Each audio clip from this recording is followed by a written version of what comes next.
Baik, bismillahirrahmanirrahim. Assalamualaikum warahmatullahi wabarakatuh. Perkenalkan, nama saya Agung Surya Pramana dan rekan saya Aditya Surandaru. Di sini kami akan mempresentasikan hasil kerja kelompok kami tentang tugas yang telah diberikan.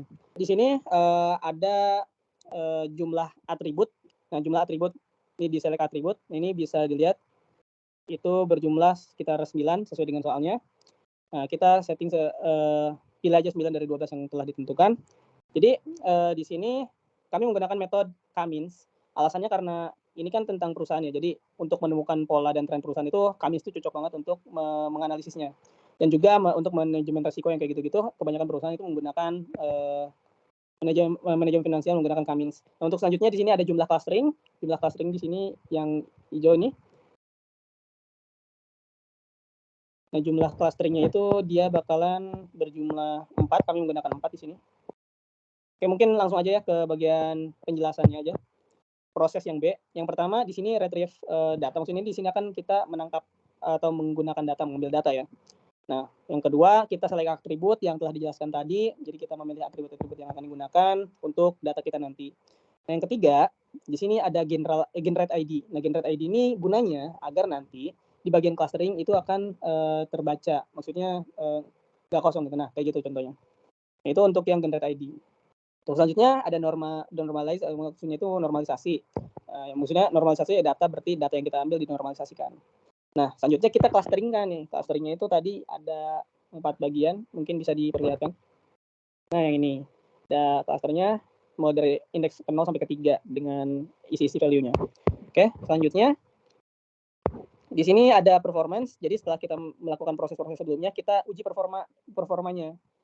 Nah, kurang lebih uji performanya akan menampilkan hasil seperti ini. Mulai dari indeks ke cluster ke 0 sampai ke 3. Jadi cluster yang keempat tadi kita uji performa satu persatu. Nah, untuk yang terakhir,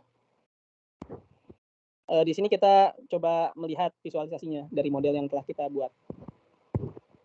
Nah, kurang lebih bakalan tampil dengan diagram seperti ini.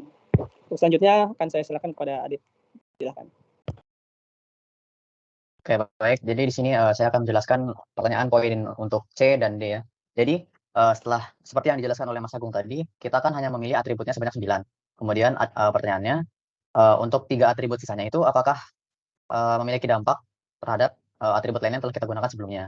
Oleh karena itu sebelumnya kita nonaktifkan dulu operatornya, kemudian kita pilih dari 3 data, maaf. Dari 3 data itu kita clusteringkan. Seperti ini.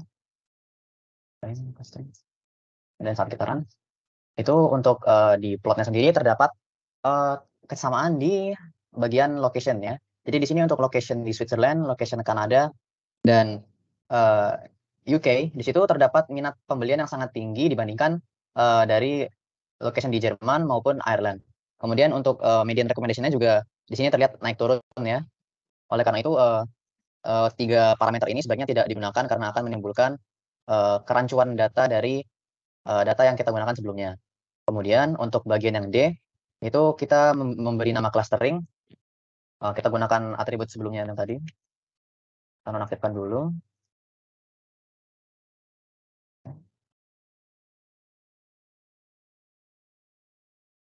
Nah, misalnya untuk plot yang ini, kan terdapat berbagai macam atribut. Itu bisa saja kita beri nama. Atribut 1 kita beri contoh, misalnya stable performer. Itu karakteristiknya dilihat dari market capitalization yang ini, itu yang tinggi. Kemudian ada beta leverage-nya itu stabil. Kemudian terdapat konsistensi di return of equity dan return of assetnya yang ROE dan ROA ini. Kemudian cluster 2 mungkin kita bisa memakai namanya itu high growth innovator. Dia itu dilihat dari karakteristik yang memiliki kapitalisasi market yang tinggi. Kemudian revenue growth-nya juga tinggi. Kemudian risk dari beta dan leverage-nya itu rendah.